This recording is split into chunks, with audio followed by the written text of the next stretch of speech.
investigations. Well, I was assigned to investigation does not mean that I'm only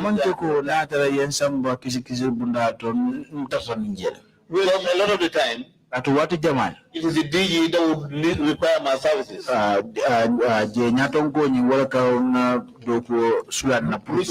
Jobarteh, you are a lawyer. At that time, you were a lawyer. At that time, you were a lawyer.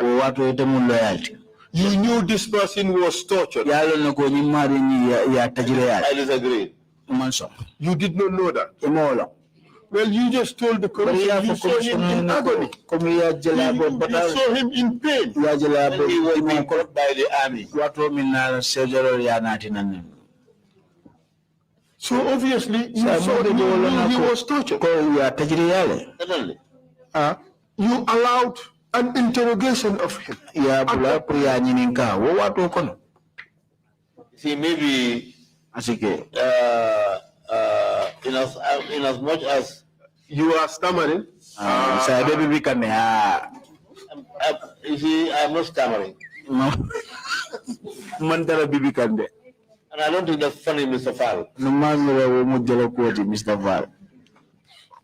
See, the only reason why you are behaving this way, you are trying to satisfy somebody. Somebody who, Mr. Jobarteh. Later on, I will explain all that. Mr. Jobarteh, you said something. It was funny. And I laughed. Well, maybe I suffer the same with everybody else who laughed. It is yours that I observed. Mr. Jobarteh, I am sorry that I laughed. I am sorry that I found it funny. I am sorry that you said those words. Thank you. Baraka. Accepted. Proceed, please. Continue. Omar Damfa never said that I tortured him. That's number one. I did not say so, did I? You made an analysis of testimonies of individuals. So I am also trying to come to that testimony one after the other. This is why when you interrupt, I tend to lose track. However, Harry Sambo lied when he said he told me Toto Balokante of burning a plastic bag. That is a lie. And the cutting of the nipple too? I'm coming. But the cutting of the nipple, he said he had it here. He never saw me do that. That is and true. Besides, assuming without conceding that he saw me do that. As a director or deputy director at the time. What should he have done? You have asked me a question. This time round, I would answer it. And Harry Sambu said, all of you were in this torture. The organization wanted to torture a confession out of these people. And that is what all of you have done. You included. I'm saying he is lying. I don't want to use the word pathological liar, but he is lying. Well, the lies could be on the other foot. I have no further questions. Thank you, lead counsel. Lead counsel. Thank you, witness. Interpreters, very, very sorry that you've had a long day, and the media and medical team, but we'll round off very soon. Commissioners, do you have any questions? Commissioner Commissioner Jallo? Commissioner Jallo left again. Witness, Sedo. What was the essence of producing your passport? To mislead the council or just to excuse yourself? Could you please explain? Dalilo mi fanyat na yela passport oboni. Nyunku flor munem left the bank pour que fam bonde la bank but for left the pour que commissioner filide. Nyunku jumala kilim. Madam Chair, I think the witness needs a few minutes. Could you allow him to step out and come back?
Madam Chair, we have just received one piece of information, which I would love to play before the Commission once the material is able to download.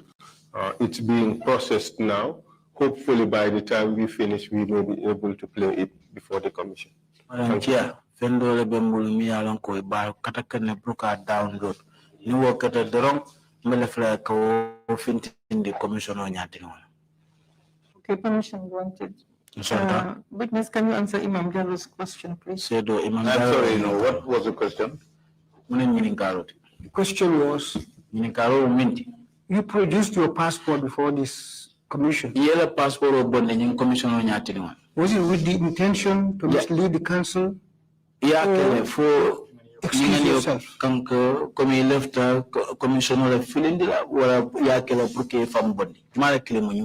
In the first place, I looked at these passports. In fact, I searched for them for a long time. And finally, I saw them last night and discovered certain stamps on them, which up to the time that I was taking them out of this envelope, I was with the belief that I was not in the country at the time. However, when I gave it to council and I looked at it carefully, I discovered that I was wrong.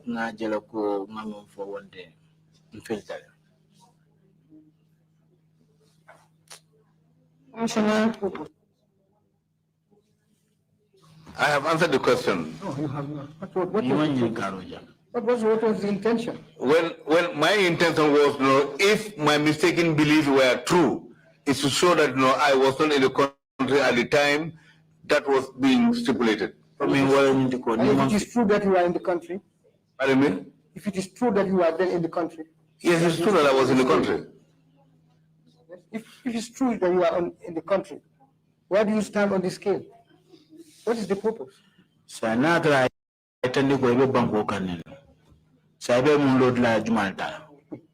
Mr. Commissioner, I have stated my position very clearly. That I was under the mistaken belief that I was not in the country at the time.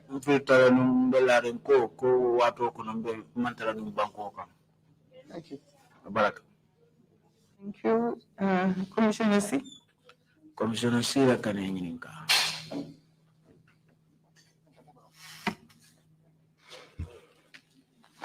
Lamin,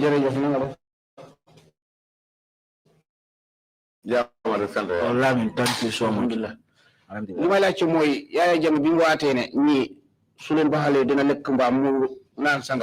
What I want to ask you, where Yaya Jammeh stated that if he forgive these people, he may eat pork or drink alcohol.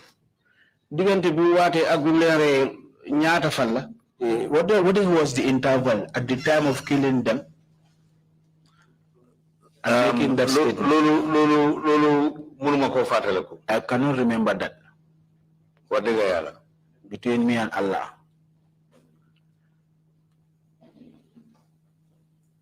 Okay. Commissioner Samba.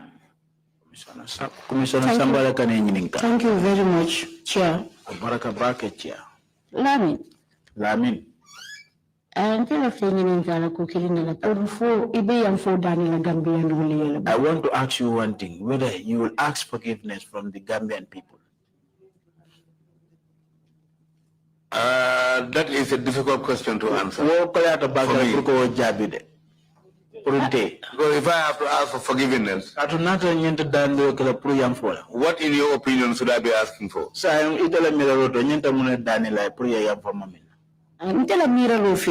To my own thinking, because you should ask Gambians for forgiveness. The reason all of you who are in positions, the way and manner you're supposed to carry out your functions, because of fear, you didn't carry out your function as it's supposed to be due to the fear you have. And the reason why you were placed there is to help people. Make sure the rule of law work accordingly. And to protect us. But by then, the atmosphere by then. No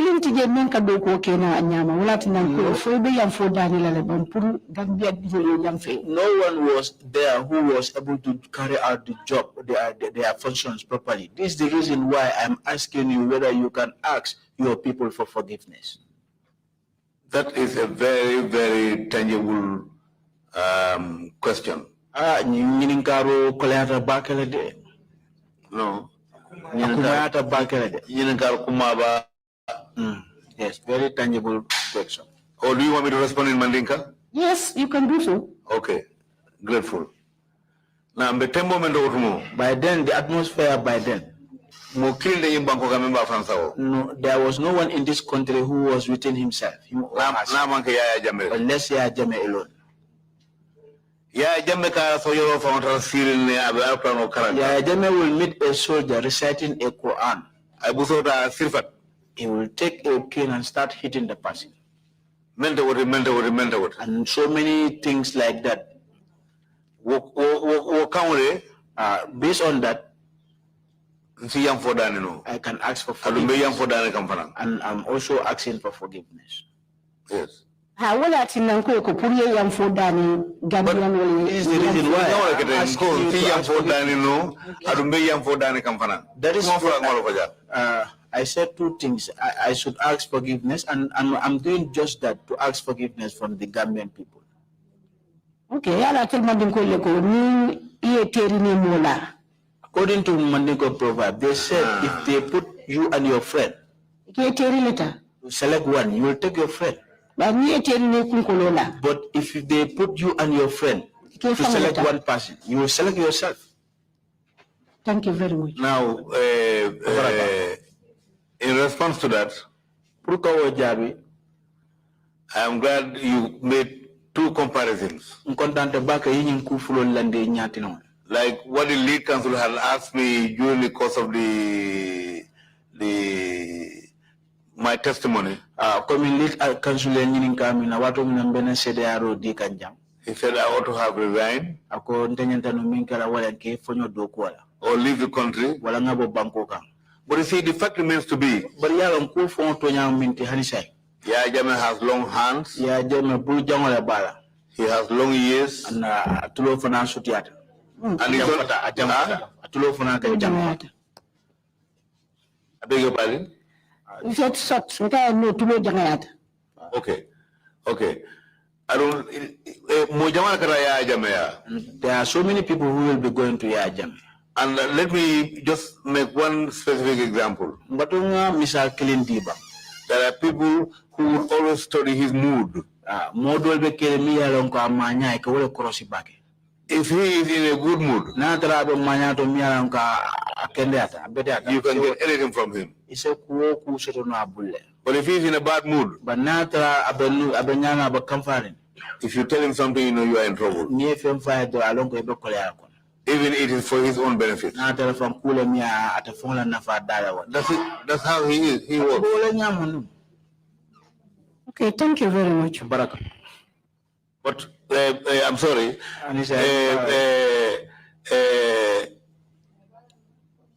The fact that certain things happen, I will not compare. Frankly speaking, I may be considered selfish. But I cannot compare my family to the rest of the Gambians.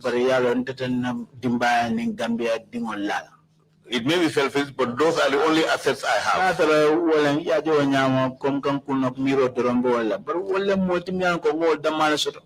Exactly.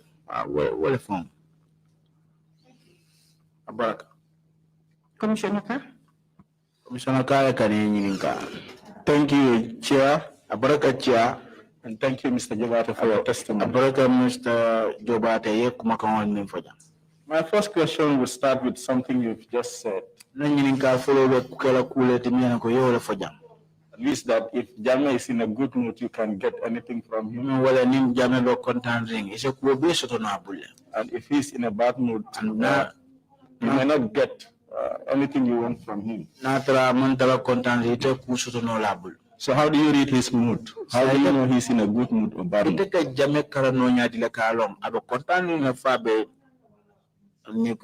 Let me first of all say this. But follow The fact that you are a minister does not mean that you could see him as and when you wish.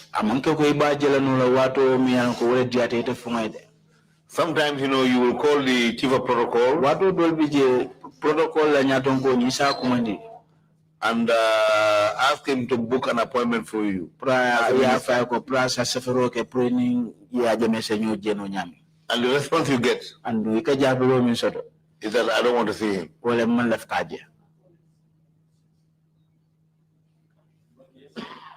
So in case you see him, how do you know he's in a good mood or bad mood?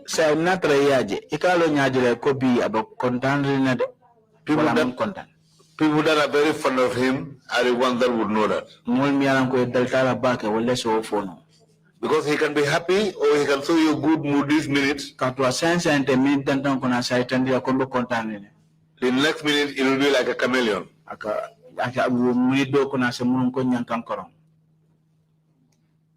The second question is, you've described the general environment in which you served as minister under Jammeh.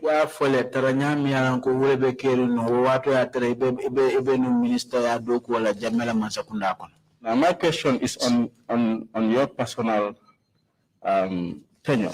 And how would you rate your tenure as Minister of Justice?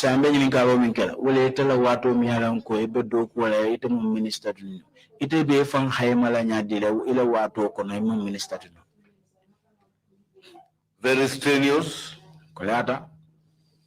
very difficult.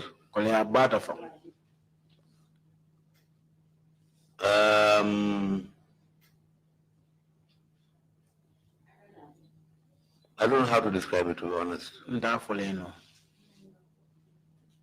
Would that mean you regret serving as minister? Certainly. Because when he gave me my appointment letter in his office, I told him to give me an opportunity to discuss it with my family. And that Monday I will bring in my letter as to the issue of acceptance. Little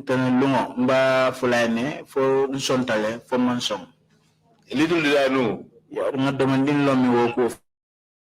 it will be on the news at 6 p.m. And it did come up. That night I could not sleep. Because of the ordeals I went through when I was in the service. Fire one day, the next day. So what would be your biggest regret? What would you say was your biggest regret, since you said you regretted serving as minister?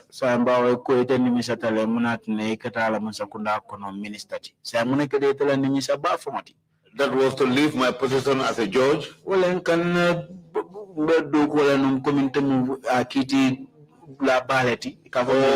private practice. It's my biggest mistake. What about the regrets? What about the actions that you took, the initiatives? What would you say was your biggest regret during your time as minister? I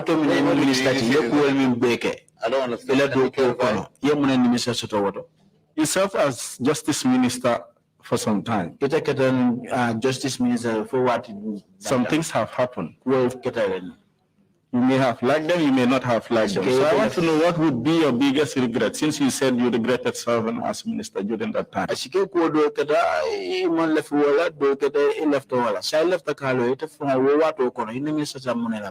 Number one, I shouldn't have left the position of a judge.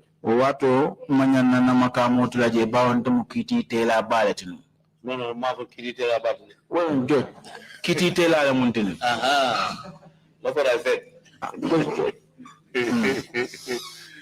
You know. And secondly, my private practice. If I were to tell you, my position as a judge, in as much as I was compelled to take the position,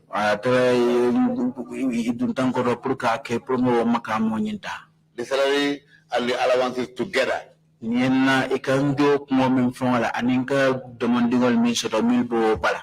was not more than 50,000.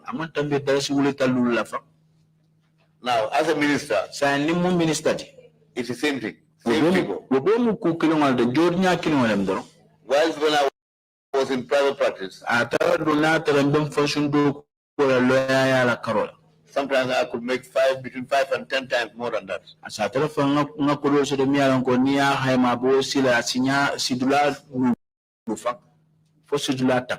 And there was quite a lot that I have been able to do, or I have been able to do financially. And for Nanina de Paso Kenya, what I'm on board, Dokum Fasun Dokora, no Kujamala Keno Faye, de Paso Carola. And this is the final question is on institutional reforms.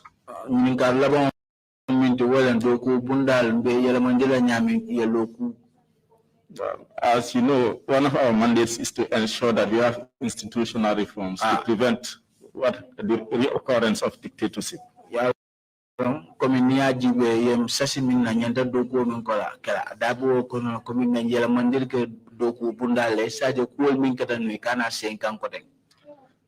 So in your concluding remarks, I'd be glad if you can suggest ways of strengthening the justice process in this country. I brought a pen so I can note it down.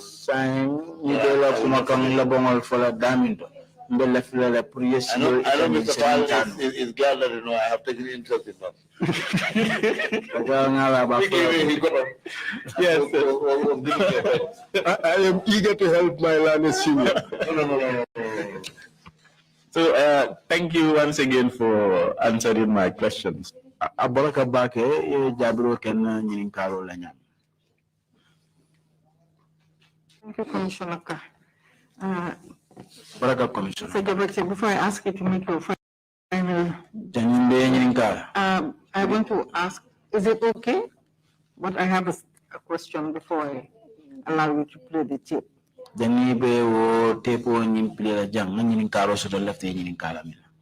You have repeatedly said that your family is your most precious asset. And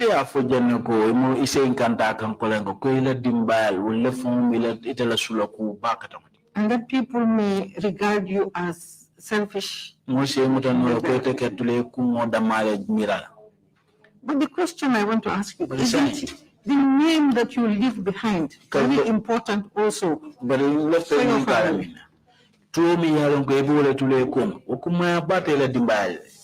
Contextualizing this question specifically to the executions. You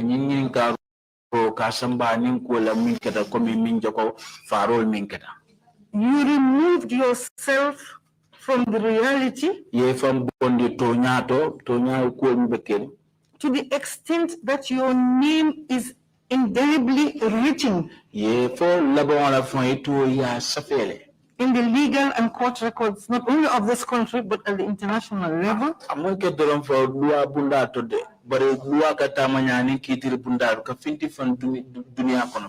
And even though you have categorically stated here that you did not give the advice,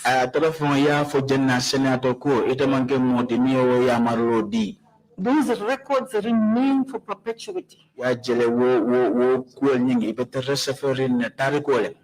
Your grandchildren, your great-grandchildren, and generations yet unborn will have access to those records. You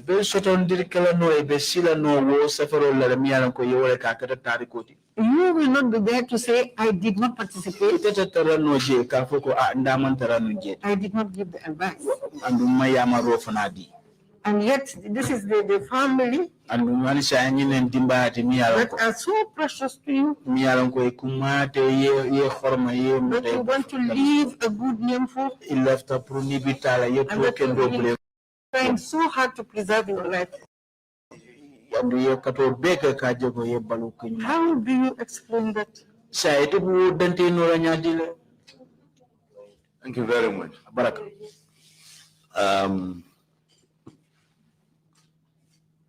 History is never written in isolation of all the issues involved. The particular topic.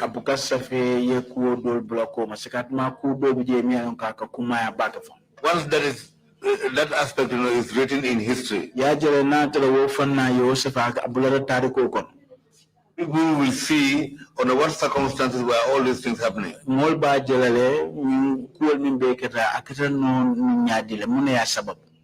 Which will bring the application of a reasonable man's test. And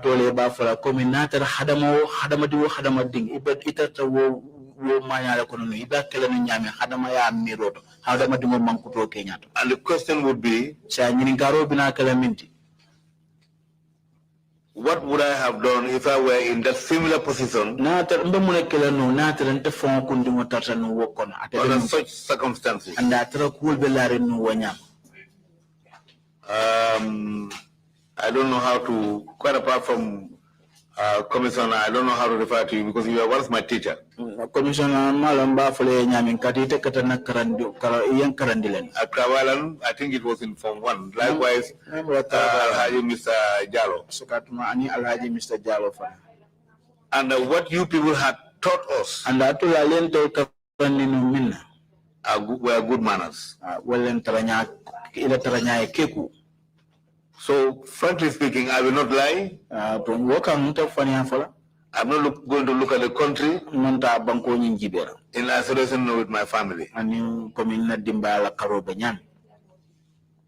If anything happens to any member of my family, like most of them, other friends suggested that I leave the country.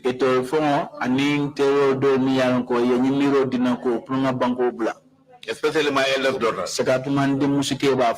I always ask her one question. You are able. If I leave these younger ones here, how will they survive? Would their education not be interrupted? So that is the reason why, you know, I said my family comes first. Whatever has to happen to me, I leave my faith in Allah subhanahu wa ta'ala. And I'm not going to run away. Someday, yes, I strongly believe history will absolve each and every one of us. I hope I have answered your question. Actually, I was not talking about it from the safety of your person, but the fact that the records show that the minister designated for that purpose, who has his own deliberate judgment, considered the totality of all relevant matters, and has decided to recommend to me, meaning the president,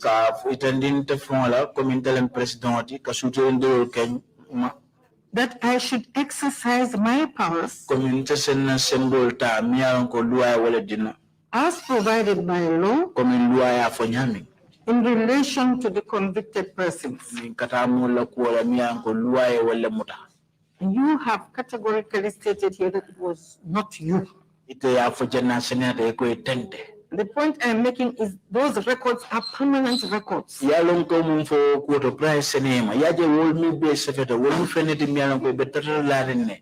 constitute the legal records of this country, and I would presume the international records as well.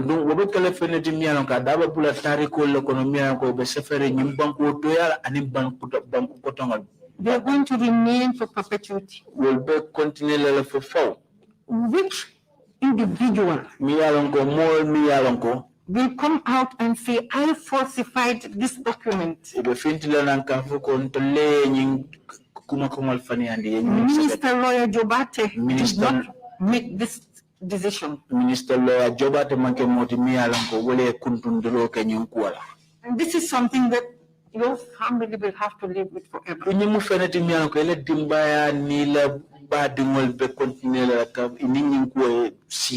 Because you will not be there, and I don't think what our proceedings here are going to be part of those court records. And the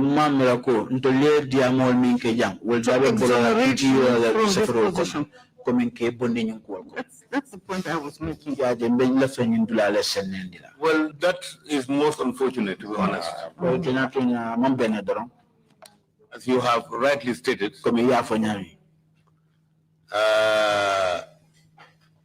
I know for sure the Quran is here. Whatever I did, or whatever I omitted to do, was because Yaya Jammeh took it away from me. So there was very little I can do about it. It's regrettable that certain things or advice that I should have given him, I never had the opportunity to do so. If we can be assigned the task of responding to to the, I think it was UN or AU, I don't remember the exact organization. Amnesty International. Exactly. Coming Amnesty International, World for. We were supposed to answer the 10 points. After having done that myself, and 2 officers from my office, Susan Wafa Ogu, and 2 officers from her ministry, could come up with a write-up. And he turns around and insults us. Very serious insults. I don't want to repeat them. To the extent that I would have preferred something else other than those insults. But what can we do? Did Council, you have something to play for us? Yes, Madam Chairperson. Madam Chairperson. We have received an audio. It's in the Mandinka language. It will help contribute to this record. May I ask that the OB-1 place it in short segments and allow for interpretation?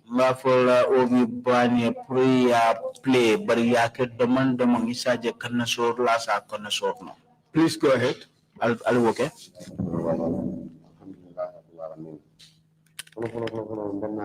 Banko hapa kontonament wa boppa abiro the content I'm greeting Dr. Njoguba. I'm also greeting my elder honorable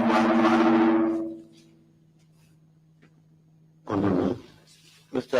Lincoln, yes. Recall I said that these meetings took place and there is nothing in these things that I have denied. I've said it here clearly that they all happen in the office of the Vice President. The President of all the ministers. In which you justified the executions.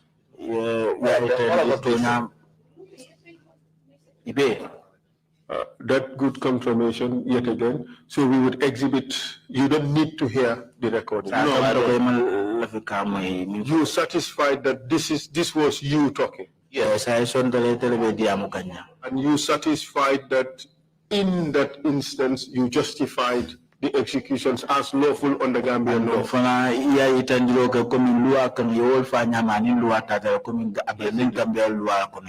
Even though you knew that that was false. I asked this question. I asked this question. I don't want to go there. If I do that, I'm just myself. Okay, fair enough. You invoke your right not to incriminate yourself. Thank you very much. The commission would ask that the audio be exhibited, so we don't need to hear much more. Thank you very much, Mr. Jobarteh. Before I yield the floor, perhaps then I should just ask to exhibit the documents I have. The commission had requested the NIA for the personal information file of Mr. Jobarteh. You see, Mr. Jobarteh, we've done it even before you suggested that we did. So the record would be Exhibit 195. That is our request. Exhibit 195A1 would be the letter from Permanent Secretary PMO. Directed to the Secretary General, I think it's a letter by Harry Sambu to the Permanent Secretary PMO, indicating the resignation of Mr. Jobarteh. And 195A2 would be the appointment letter of Mr. Jobarteh of 27 June 1996. Exhibit 195A3 would be the transfer letter for Mr. Jobarteh of 27 June 1996. Exhibit 195A4 would be letter from PMO to Mr. Jobarteh informing him of his transfer of 26 June 1996. Sorry, it should be 196. So 196 all through, 196A1, 196A2, 196A3, 196A4. And then 196B is an internet article by Fabakari Cisse entitled How Jammeh Executes Mile 2 Inmates. And 196C is another internet article, Gambia's president orders all death row inmates killed. 196D is also an online article, World News Platform, article entitled Gambia's former Justice Minister defended executions of death row prisoners. 196E is the Amnesty International report entitled Gambia, report of official executions being carried out after long hiatus. Then 196F is point article, government on death penalty pronouncement, which also contains the picture of Mr. Jobarteh. 196G is also another article, How Jammeh Executes Mile 2 Inmates. And then you have the warrants. 196H is warrant for the execution of Lamin B.S. Dabo. 196J is warrant for the execution of Malang Sonko. 196K, let me see. Okay, from J I went on to, there is no I. I have avoided I because of confusions that it could cause. So J, 196K is execution of Lamin Jaju. 196L is the warrant for execution of Jebe or GB Ba. 196M, a warrant for execution of Aluba. 196N is warrant for execution of Tabara Samba.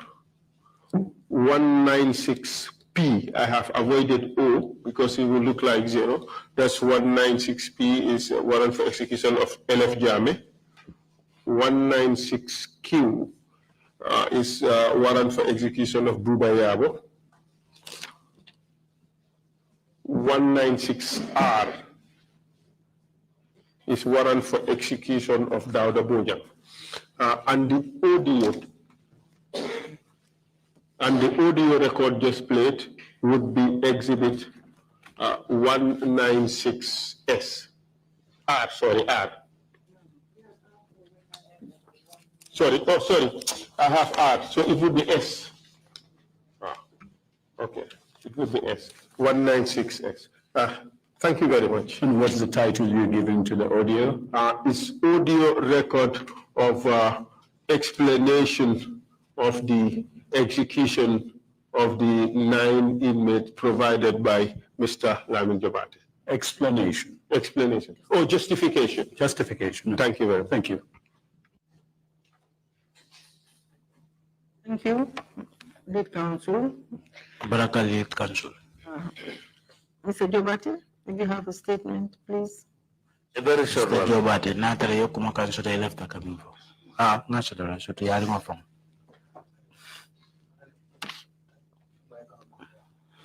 I thank Mr. Chairman, members, commissioners, commissioner, and lead counsel, and lead counsel, and his deputy. and I know Malanko.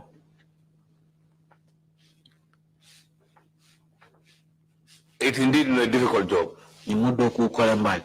but somebody has to do it. So it behoves those of you that are willing to sit here in this commission to do this kind of a job. I know the country had been through series of turmoils.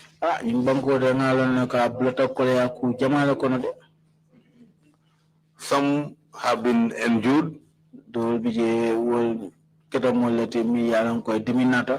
It has not been so for everything or everybody.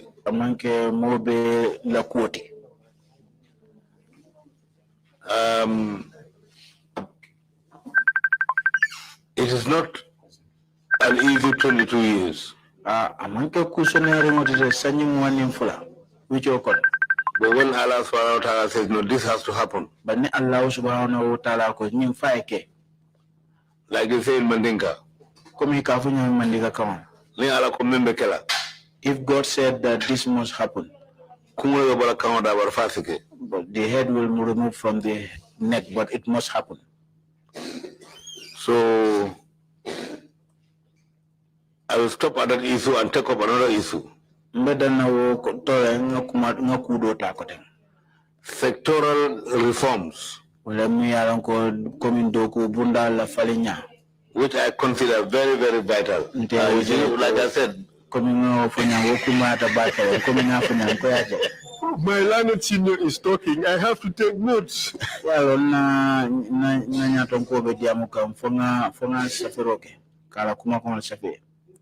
This issue of firing or firing at will should be one issue that must be stopped. It is still going on. You are fired and you know what you are being fired for. And number two, the security forces. Lead counsel will agree with me, Justice Chomba, in one of his celebrated judgments, warned the police that they must not poke their nose into what is not their business. No, the police. They are not supposed to be debt collectors. Councils, am I right or wrong? Spot on. So the greatest reform is where that should be.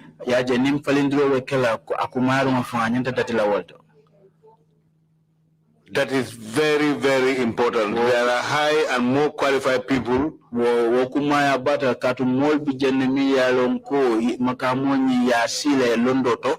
can run that place. But no, once you give somebody a contract at a particular position at the police, that will retard the promotion of another under him. If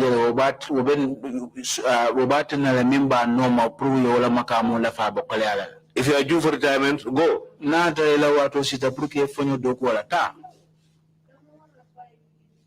On the issue of traffic, you see a lot of advantages that are going on against the populace. Although I would agree that it is the motorists or other pedestrians who would deliberately violate the law. But there is a set procedure. That ought to be adopted. But not to ask for somebody for his driver's license and you don't have a driver's license, they say, let's go and I park your car. You waste his day's time. You waste his day's work. You put the passengers to suffer. All those things need to be looked at. Keeping detained individuals for days without trial. One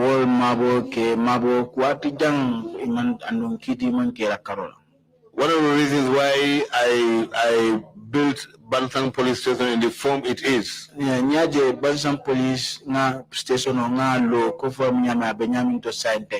No suspect can escape from there. I gave it a special design. Through the wall, you cannot escape. The roof, you cannot escape. The doors, you cannot escape. Really? But after doing all that, Yaya Jammeh at the opening ceremony said it is only criminal lawyers.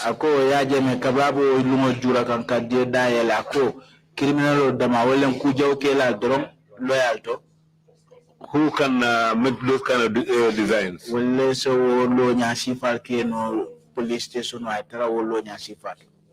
was an insult to me, but what can I do? Nothing, absolutely.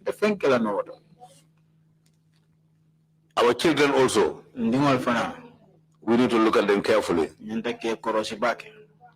We need to teach our sisters, our mothers, our fathers to keep control of their children. If you go out at night, for example, if you see how some of these girls not dress, and some of the things that they see, that they do rather, it's pathetic.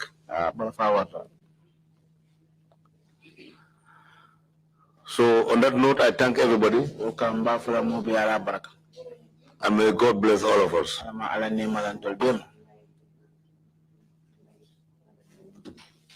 Thank you, Mr. Jobarteh.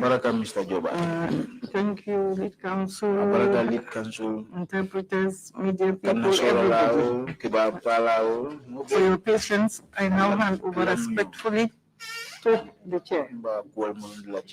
Chair. Thank you very much, Deputy Chair, for helping us during this last 2 hours. But before I make announcements about next week and thereafter, I want to leave the hat of the chair on the side for a moment.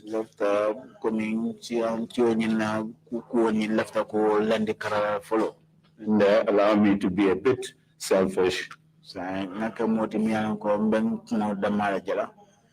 to ask a witness to clarify something for us. As many, the people of Bansang, where he comes from.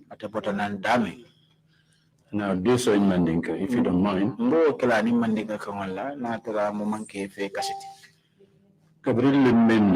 Since the day when Balo Kante ate to me, Balo Kante accused you. Bansang the whole of Bansang has heard about it. The whole world has heard about it.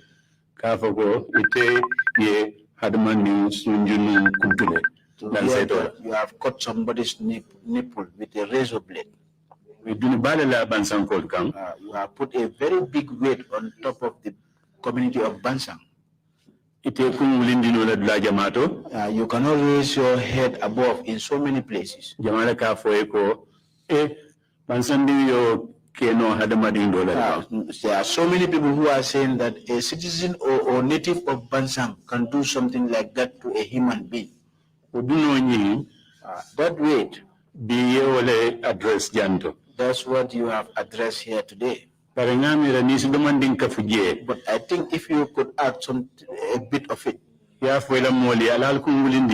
tell your people to raise your head above, as you stated it here.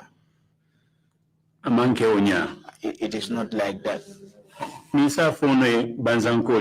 If you could say to the Bansan community what has actually happened. Balo Kante, have you cut off his nipple or not? If you don't do it, what do you know about how it happened? I'm not pressurizing you, and also I'm not criticizing you. But I think if you could say it to your own people, it's something that has occurred, so that they can raise their head above a bit. Go ahead, please. Thank you very much, Chairman. Chairman. Before I said something, I can swear to the Holy Quran, billahi wallahi tallahi. If I have took a razor blade and cut off the nipple of the Balokade, may God not make me to reach at my residence. Billahi wallahi tallahi. Billahi wallahi tallahi. Today I do not do it tomorrow. And nobody will stand here and say that they have seen me doing it. And no one will stand here to say that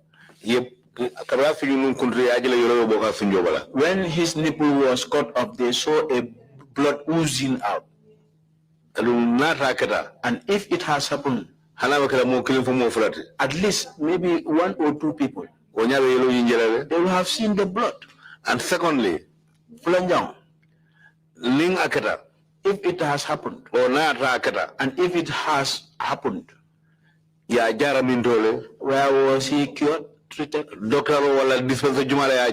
And which doctor has assisted him with treatment?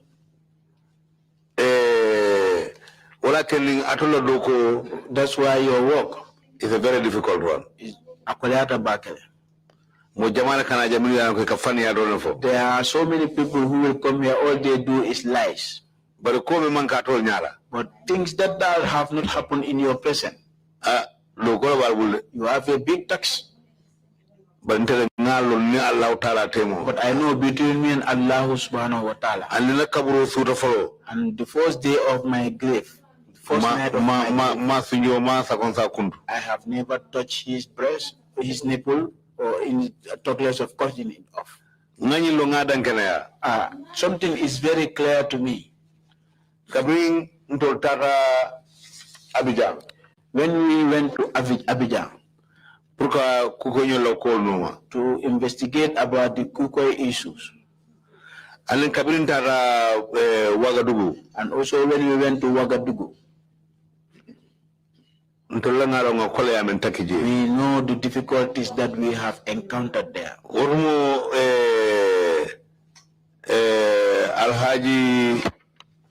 By then, Alhaji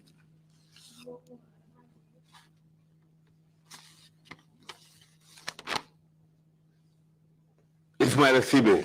Alhaji Ismail Sibe. Sarakulolem. He is a Sarahuleman. Atelong Gambia consulate in Abidjan. He is the consular for the Gambia government in Abidjan. Coming to Abidjan for this investigation. When we were going to Abidjan to conduct this investigation, then for I went there with Fodebari. As usual, Honorable Sibe. As in usual procedure, upon our arrival, we went to the consular. As we arrived, we were discussing with him. He informed us that Harris Sambu has called us to inform us about your coming. in the presence of one Mr. Musa Sise. During the course of evidence collection. Whilst we are doing that evidence collection, we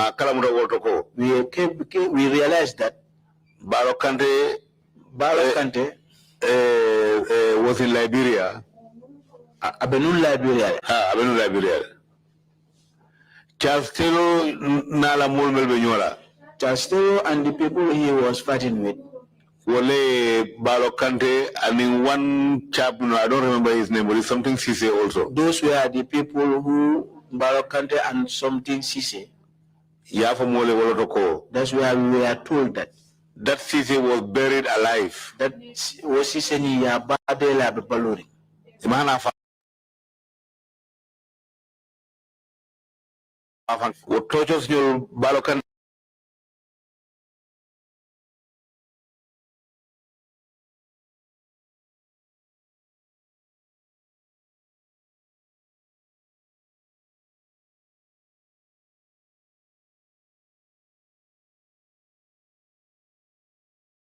The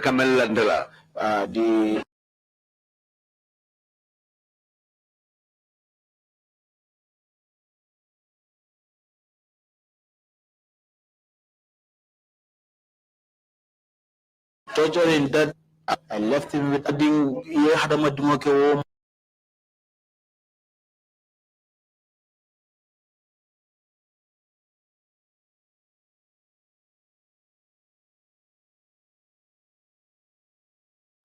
punish him.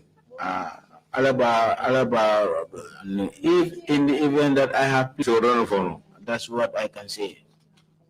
The council, you wanted the floor before I.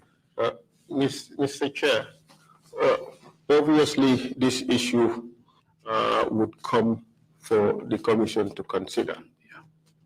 And while Mr. Jobarteh has been given the opportunity to address this, I think it also behoves me to bring to the attention of the Commission some new information I have received when Mr. Barry provided this the same information. Yes, indeed. Somebody who was in Liberia at the time and participated in all these things sent me some information that I have asked the person to put in a statement to be recorded or to be registered with the Commission.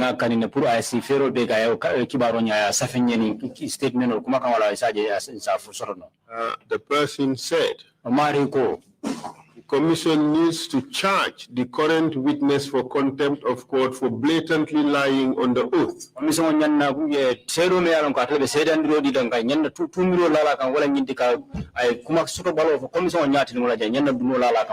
Referring to Fodebari. He said Domingo died on the 6th of April 1996. Domingo banta April 1996. And Balo Kante was never arrested in Liberia for his breast to be cut. Balo Kante Liberia Domingo was captured by the Ulimo J and tortured to death. Domingo Ulimo J lipa ya and buried somewhere. We later exhumed his corpse and gave him a proper burial.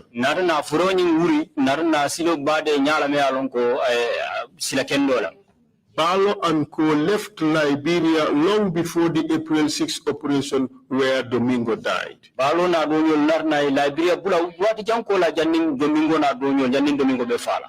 Your Honors would remember that we have received evidence about the Gambians who were part of Taylor's entourage.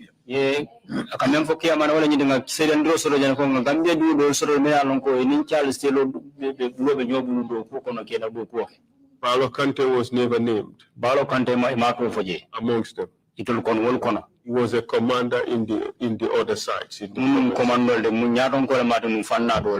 But I just brought this so that the commission can consider that, and also the witness would hear that. This is by no means meant to show that Balo Kante was correct in his allegation.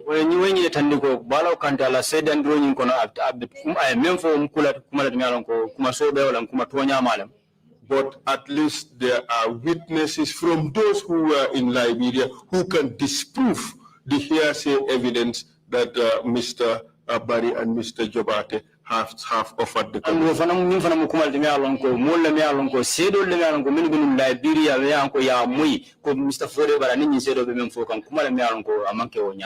This is just for the completeness of the record.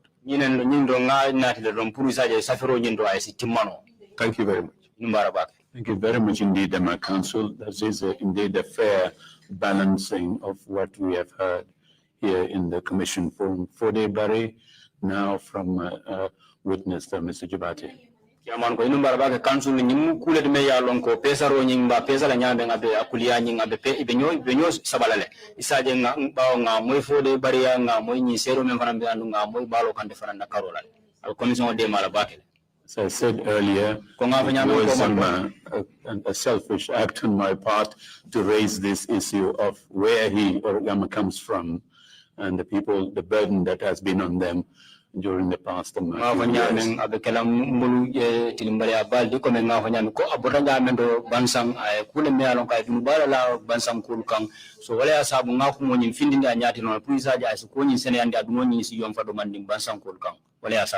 Again, thank you very much, Babadinding, for explaining your side of the story to your own people. Aninkabi Babadinding memusero rinumbara bake tumalamena ila karola tumilomela te kampuri fana ya sene ya beka nyame ya sene de commission nyare no nyame inumbara bake okam.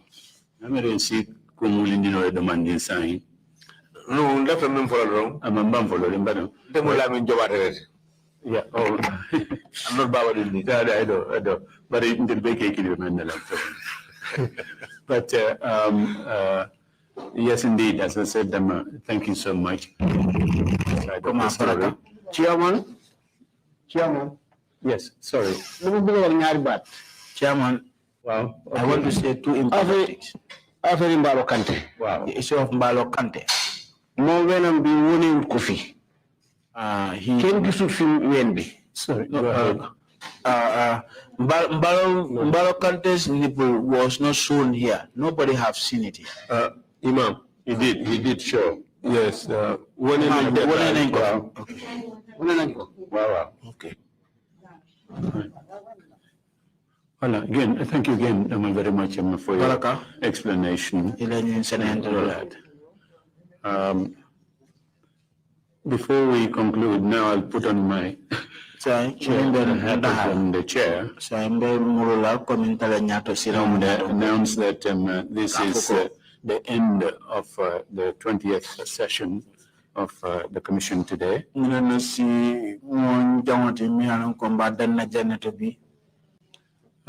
are going to continue to meet next week in the various committees. The committees that would meet next week. The Reparations Committee, Reparation Committee, the Human Rights Committee. That one would meet at the subcommittee level.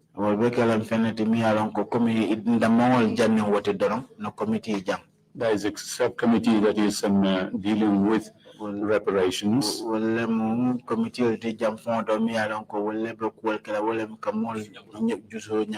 And there is another subcommittee dealing with disappearances.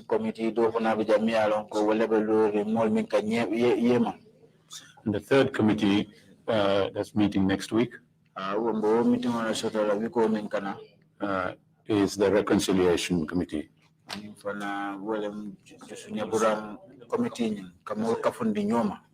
We will announce when the other two subcommittees are, or the other two committees are going to be meeting. These are the subcommittees on child protection, and the sexual and the gender-based violence committee.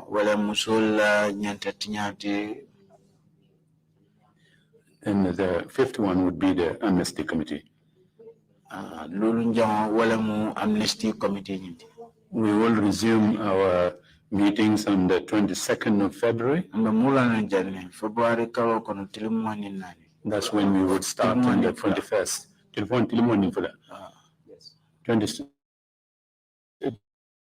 22nd February. The session of the commission. And Council, if I'm not jumping ahead of everybody, I believe we are going to be looking at the West African migrants and perhaps residual some from the NIA institutional hearings. Yes, Mr. Chair, you're absolutely right. Thank you. Mr. Chair, welcome. Thank you all very much indeed. Sorry, it's been a very, very long day, but a very useful one. Thank you all for your patience, and have a restful weekend. Thank you so much. Meeting is adjourned. If you want to receive monies from UK, Europe, USA, Canada, Switzerland, and the rest of the world, Supersonic's money transfer has got you covered. With the largest payout network in the Gambia, you can now receive your monies anywhere you are, from Kartong to Koina, with less hassle. Yes! You can receive monies from your family and friends in UK, Europe, USA, Canada, Switzerland, and the rest of the world with our safe, secure, fast, and convenient service that offers you the largest selection of payout locations in the Gambia. Supersonic's money transfer. We are currently in 34 African countries and counting, giving you quality money remittance services that are second to none. Visit the Google Play Store or the Apple Store today to download the Supersonic's Money Transfer app and enjoy excellent money transfer services only with Supersonics.